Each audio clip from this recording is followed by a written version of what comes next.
Sesaat lagi Anda akan memasuki waktu peribadatan. Untuk menghormati hadirat Tuhan, mohon silent atau menonaktifkan HP Anda selama ibadah berlangsung. Tuhan memberkati.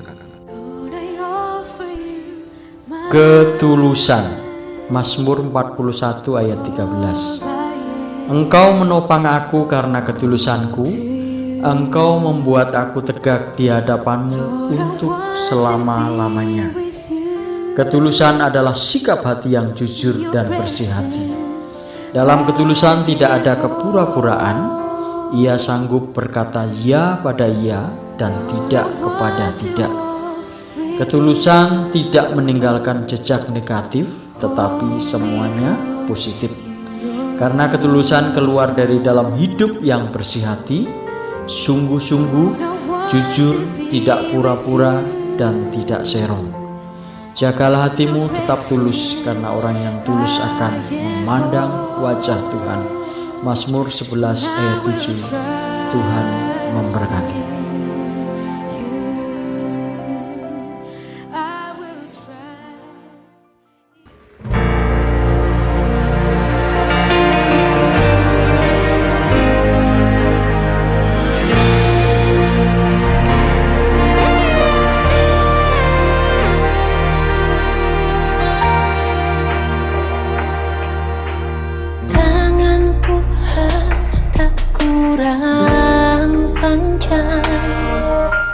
Untuk selalu menolong hidupku, telinganya tak kurang tajam untuk mendengar seruan hatiku.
Salam sejahtera dalam nama Tuhan Yesus Kristus.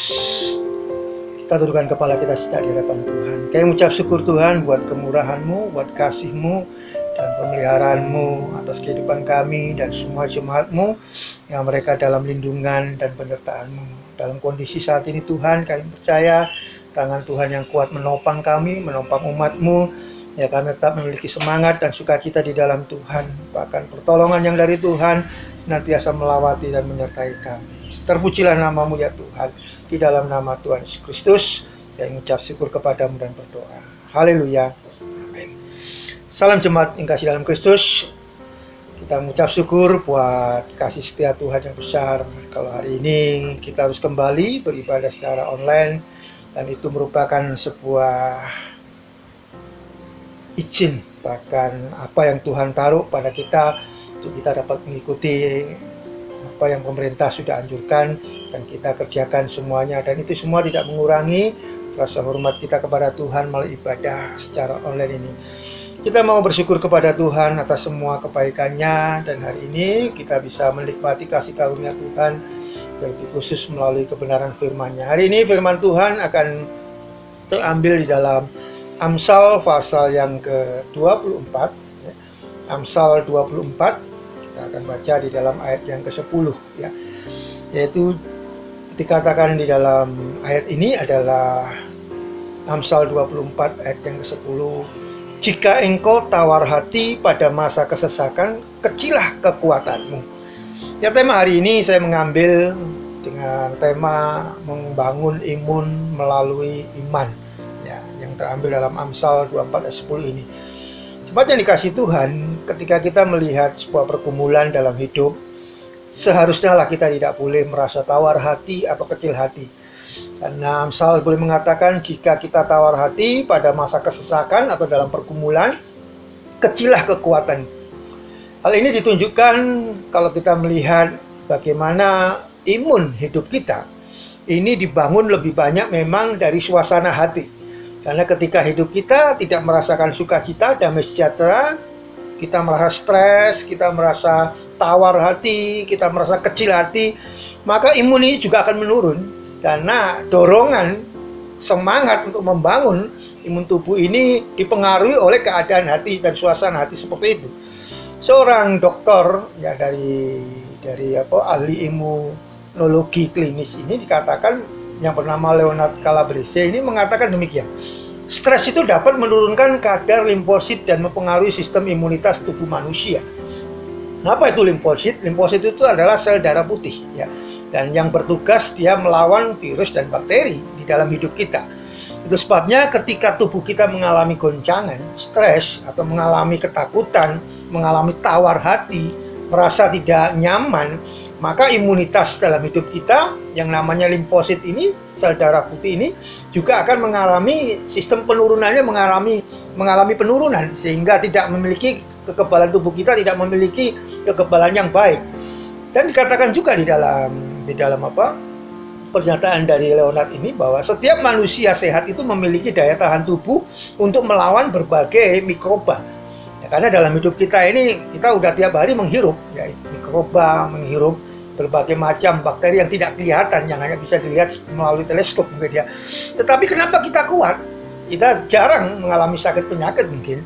Ya karena memang ada sebuah pertahanan imunitas dalam diri kita itu yang kuat. Yang tadi limfosit, dan satu lagi neutrofil, dan dikatakan di situ neutrofil, bahwa dua bagian sel darah putih inilah yang membentuk dalam diri kita itu pertahanan yang kuat, ya. Itu sebabnya manusia itu yang sehat itu memiliki daya tahan tubuh untuk melawan berbagai macam mikroba, ya. Dua imunitas, yaitu neutrofil dan limfosit, kata Leonard Calabrese. Nah, saudaraku yang dikasih dalam Kristus, jemaat Tuhan, bahwa di dalam kehidupan kita, ketika tawar hati atau kecil hati, karena melihat persoalan hidup akan menurunkan daya tahan tubuh dan semangat hidup seseorang. Nah, kalau kita lemah, kita merasa kecil hati, kita merasa mungkin tidak punya daya dalam hidup, semangatnya hilang, maka ini akan menurunkan daya tahan tubuh kita. Daud membuktikan itu, ya, ke dalam 1 Samuel 17 ayat 32. Di sana dikatakan bahwa jangan seorang pun menjadi tawar hati karena dia ini adalah Goliat. Hambamu ini akan pergi melawan orang Filistin itu. Nah, pada peristiwa dalam 1 Samuel 17 itu, orang-orang Israel itu merasakan bahwa mereka tidak punya kekuatan. Mereka tidak punya pertahanan diri yang kuat dalam hidup mereka.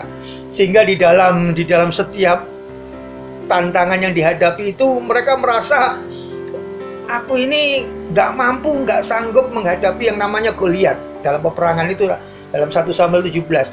Nah, ketika mereka merasa kecil hati, nggak ada satupun yang mereka berani melawan Goliat. Padahal notabene mereka sebenarnya bangsa yang bisa mengalahkan Filistin. Tapi kehadiran Goliat itu membuat rasa takut, membuat Israel itu merasa tawar hatinya, kecil hatinya. Nah, Daud ini tiba-tiba datang ke sana. Disuruh orang tuanya bawa makanan untuk kakak-kakaknya, dan dia mendengar situasi itu, melihat situasi itu, dan Daud ini maju di sana. Bahkan dia berani berkata kepada Raja Saul, jangan seseorang pun menjadi tawar hati karena dia, hambamu ini akan pergi melawan orang Filistin itu. Berapa dia? Hadirnya Daud ini membawa semangat. Tapi pada awalnya mereka itu semua merasa bahwa bagaimana anak kecil ini bisa melawan seorang yang besar, seperti kami pun tentara yang gagah perkasa ini tidak sanggup melawan dia. Tapi dia anak kecil ini kok bisa. Saudaraku, kuat besarnya Daud ini bukan karena tubuhnya, tapi semangat dan kekuatannya. Dan itu dibuktikan ketika dia bercerita kepada Raja Saul, "Hambamu ini biasa mengembalakan ternak. Kalau ada beruang, ada singa, hamba lawan dia." Sehingga dia menjaga, melindungi. Artinya Daud mempunyai kekuatan bukan karena tubuhnya, tapi kekuatan karena semangatnya dan keyakinannya. Ya, dengan bermodalkan senjata katapil itu, dia mampu menggulingkan Goliat yang ditakuti oleh bangsa Israel. Nah, pada akhirnya kita bisa melihat begitu Goliatnya kalah, Israel ini bisa menyerbu Filistin dan mengalahkan mereka semua. Kenapa nggak dari tadi ya mereka melakukan semangat seperti itu? Ya karena adanya Goliat ini. Goliat yang merasa bagaikan sebuah persoalan yang besar di depan kita, masalah yang besar. Mungkin bagi kita itu sakit penyakit yang saat ini sedang melanda dalam kehidupan bangsa ini, menganggap itu besar. Itu seperti Goliat yang sulit dikalahkan. Padahal kalau tidak ada itu selama ini kita enjoy. Kita punya semangat mengalahkan berbagai macam pergumulan. Tapi ketika ada Goliat hari ini di depan kita, nah yang namanya virus corona ini yang makin merebak, menunjukkan kekuatannya, kita merasa tawar hati, kita merasa kecil. Itu bagaikan bangsa Israel ketika sebelum kehadiran Daud pada saat itu. Nah, jemaat yang dikasihi Tuhan, kita bisa melihat satu bagian. Di dalam kehidupan kekristenan, tidak ada persoalan yang tidak ada jalan keluarnya. Dalam 1 Korintus 10 kita sering baca ini ayat 13. Pencobaan-pencobaan yang kamu alami ialah pencobaan-pencobaan biasa yang tidak melebihi kekuatan manusia. Sebab Allah setia dan karena itu ia tidak akan membiarkan kamu dicobai melampaui kekuatanmu. Pada waktu kamu dicobai, ia akan memberikan kepadamu jalan keluar, sehingga kamu dapat menanggungnya. Nah, keadaan inilah yang menjadi keyakinan kita, bahwa tidak ada persoalan dalam hidup kita ini yang tidak dapat terselesaikan, termasuk pergumulan hari-hari ini tentang sakit penyakit atau adanya virus corona. Walaupun itu bagikan Goliat dalam kehidupan bangsa Israel, tapi bagi kita harus punya sikap seperti Daud. Bagaimana Raja Daud ini akhirnya menjadi raja ini bisa menghadapi sesuatu yang ditakuti orang, tapi dia dengan keberanian karena dia punya keyakinan akan pertolongan Tuhan. Firman Tuhan kan katakan di sini, pada waktu kamu dicobai, ia akan memberikan kamu jalan keluar. Siapa yang memberikan jalan keluar itu? Tidak lain adalah Tuhan sendiri. Ya, Tuhan memberikan jalan keluar bukan menghindarkan kita, tapi Tuhan memberikan jalan keluar dengan cara kita dimampukan untuk menghadapinya. Salah satu contoh terbesar yang kita baca Alkitab adalah kisah Sadrak, Mesak, dan Abednego. Bagaimana kehidupan mereka menjadi contoh bahwa mereka tidak lari dari persoalan. Mereka tidak lari dihindarkan oleh Tuhan dari pergumulan. Tapi mereka justru ditopang oleh Tuhan untuk menghadapi pergumulan itu, menanggung pergumulan itu. Dan kita bisa melihat mereka menang. Seperti kata Nebukadnezar, terpujilah Allahnya Sadrak, Mesak, dan Abednego. Ia telah mengutus anaknya, mengutus malaikatnya, dan melepaskan hamba-hambanya yang telah menaruh percaya kepadanya. Jadi untuk menghadapi pergumulan yang besar ini, kekuatan sesungguhnya itu ada pada iman kita. Apa yang kita yakini, apa yang kita percaya, itu membangkitkan dalam diri kita. Termasuk terhadap sakit penyakit, kalau engkau tidak punya iman dan percaya, kita akan lemah, tawar hati, seperti bangsa Israel itu. Tapi kalau kita punya iman seperti Daud, kita bisa melihat imun kita naik, ya. Kita bisa mengalahkan yang namanya serangan COVID ini. Ya kan, penyakit-penyakit yang lain pun kalau kita hadapinya dengan kekuatan iman seperti itu, ada semangat, ada sesuatu dalam diri kita yang membuat kita tidak tawar hati, maka kita akan disanggupkan untuk melewati, bahkan melawannya. Sadrak, Mesak, Abednego, mungkin Goliatnya adalah patung raja itu. Goliatnya mungkin adalah dapur perapian. Tapi mereka menghadapinya dengan iman. Kata-katanya yang terkenal, seandainya Allah tidak menolong pun, aku tidak akan menyembah patung Tuhanku. Itu adalah kata-kata iman. Itu adalah langkah iman seperti langkah Daud ketika menghadapi Goliat. Kau menghadapi aku dengan pedang, tapi aku menghadapi engkau dengan nama Tuhan. Itu kata-kata Daud dalam menghadapi persoalan yang besar dalam hidupnya. Di dalam kehidupan kita, ketakutan dan kekhawatiran itu membuat kita kehilangan keunggulan atas segala persoalan hidup kita. Dalam Amsal 24:10 tadi, kalau dalam terjemahan bahasa Indonesia sehari-hari, dituliskan seperti ini. Jika engkau putus asa dalam keadaan gawat, maka engkau orang yang lemah. Itu kata-kata firman Tuhan dalam terjemahan bahasa Indonesia sehari-hari. Ini menunjukkan bahwa kalau kita putus asa, itu sudah kalah pasti. Karena ketika putus asa kita merasa nggak mampu, nggak bisa berbuat apa-apa, kita merasa bahwa kita ini kecil dari lebih besar persoalannya daripada hidup kita yang sebenarnya mampu melawan. Kita dibuktikan kan ketika Goliat kalah, Israel yang tadinya tawar hati, kecil hati, ketika Goliatnya kalah mereka jadi seorang semangat, bisa kejar kesana kemari bangsa Filistin dan mereka memenangkan peperangan itu. Nah, seperti itulah harusnya dibangkitkan dalam hidup kita.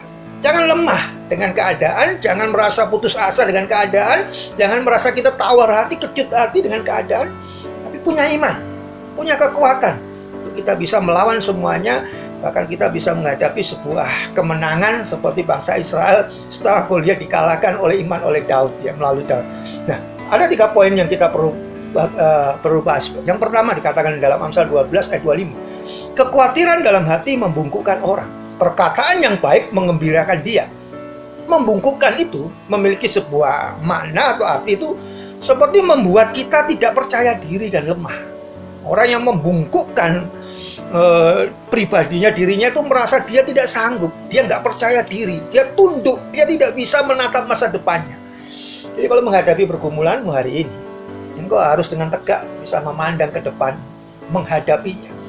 Mereka tidak seperti kita, tidak bisa hidup seperti bangsa Israel ketika menghadapi Goliat.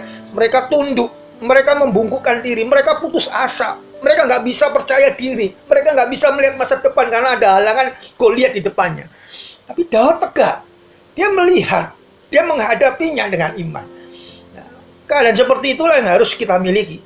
Ketika kekhawatiran hati itu datang, itu akan membungkukkan orang ketika mereka merasa tidak sanggup. Yang kedua dikatakan dalam Amsal 15 ayat 13, hati yang gembira itu membuat muka berseri-seri, tetapi kepedihan hati mematahkan semangat hidup kita. Nah, kepedihan hati mematahkan semangat. Ya, kalau engkau merasa bahwa aduh kenapa Tuhan ini terjadi dalam hidupku, aduh kenapa Tuhan keadaan ini kok menimpaku, aduh kenapa Tuhan kok kena keluargaku, aduh semuanya kita seperti mengeluh dalam menghadapi persoalan hidup, maka itu akan mematahkan semangat. Artinya merasa kalah sebelum berjuang karena melihat persoalan tanpa kacamata iman.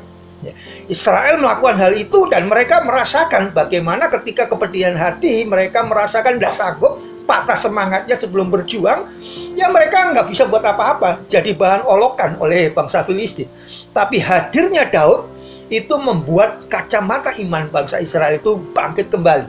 Dan mereka bisa mengalahkan, ketika Daud mengalahkan Goliat, mereka bisa mengalahkan bangsa Filistin.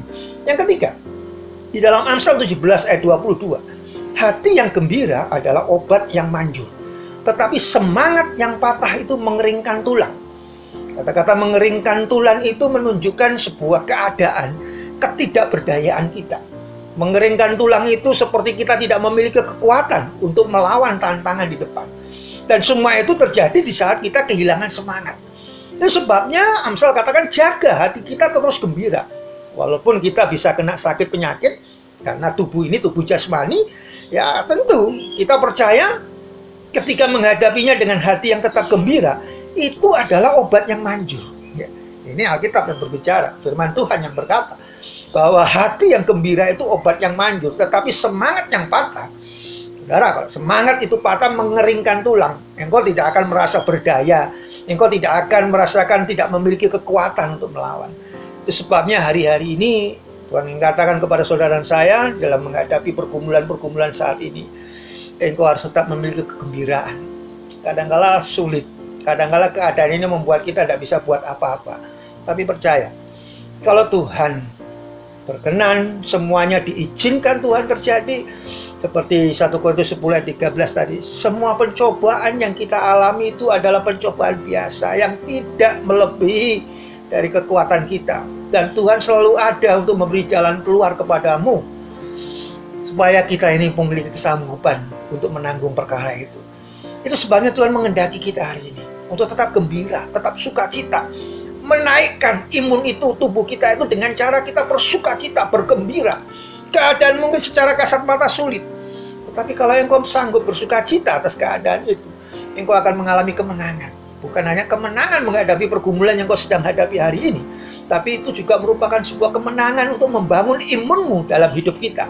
imunitas kita, limfofitnya, neurofilnya, itu semua ditingkatkan, makin kuat.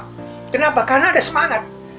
Karena ketika kita mulai tawar hati, lemah, itu akan menurunkan imunitas kita. Dan hari ini firman Tuhan bicara kepada kita, supaya kita tetap kuat di dalam Tuhan. Rasul Paulus pernah berkomitmen dalam melayani jemaat Tuhan. Dia tidak pernah mau menunjukkan kembali kelemahan hatinya, tetapi tetap menunjukkan kegembiraannya. Ada Tuhan yang siap memberikan kelegaan dalam hidup kita. Dalam Matius 11 ayat 28 dikatakan, marilah kepadaku engkau yang letih lesu dan berbeban berat, aku akan memberikan kelegaan kepadamu.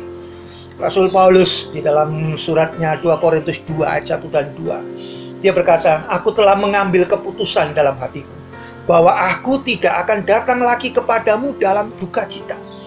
Artinya dia tidak akan memperhadapkan dirinya atau berjumpa dengan orang lain dengan kondisi seperti orang yang tawar hati, orang yang putus asa, orang yang sedang dalam beban berat. Tapi Paulus ingin menjumpai setiap jemaat, setiap orang dengan kegembiraan, dengan sukacita.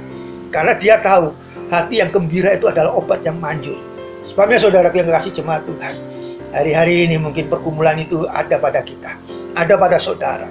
Hari-hari ini mungkin engkau sedang mengalami satu situasi dan masa yang mungkin menurut orang yang tidak percaya itu mengkhawatirkan. Tapi hari ini firman Tuhan memberi contoh tentang Daud. Israel merasa tawar hati, tapi Daud hadir dengan imannya. Dia mampu menghadapi Goliat yang ditakuti yang membuat Israel tawar hati dengan kekuatan iman.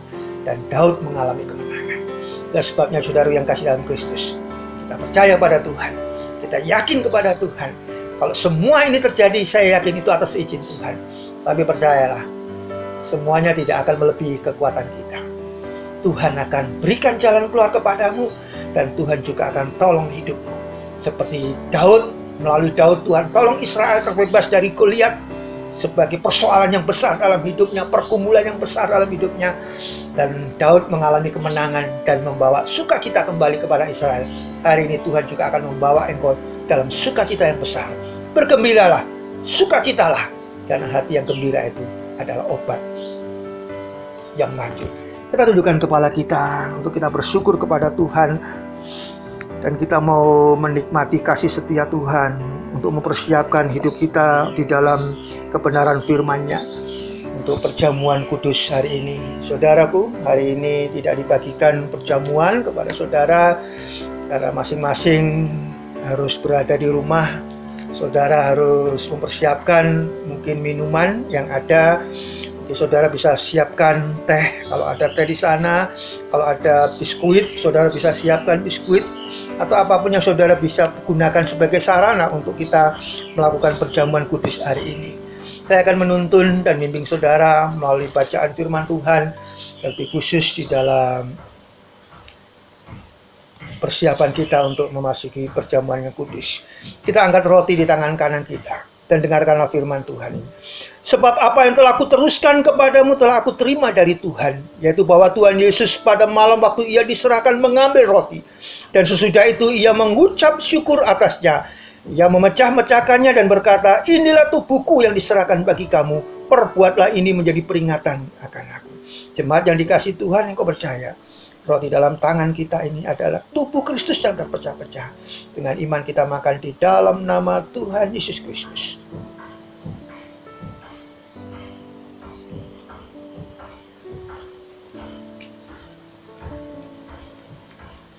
Terima kasih Tuhan untuk tubuhmu. Kita angkat cawan di tangan kanan kita. Dengarkanlah firman Tuhan. Demikian juga ia mengambil cawan sesudah makan lalu berkata, cawan ini adalah perjanjian baru yang dimeteraikan oleh darahku. Perbuatlah ini setiap kali kamu meminumnya menjadi peringatan aku.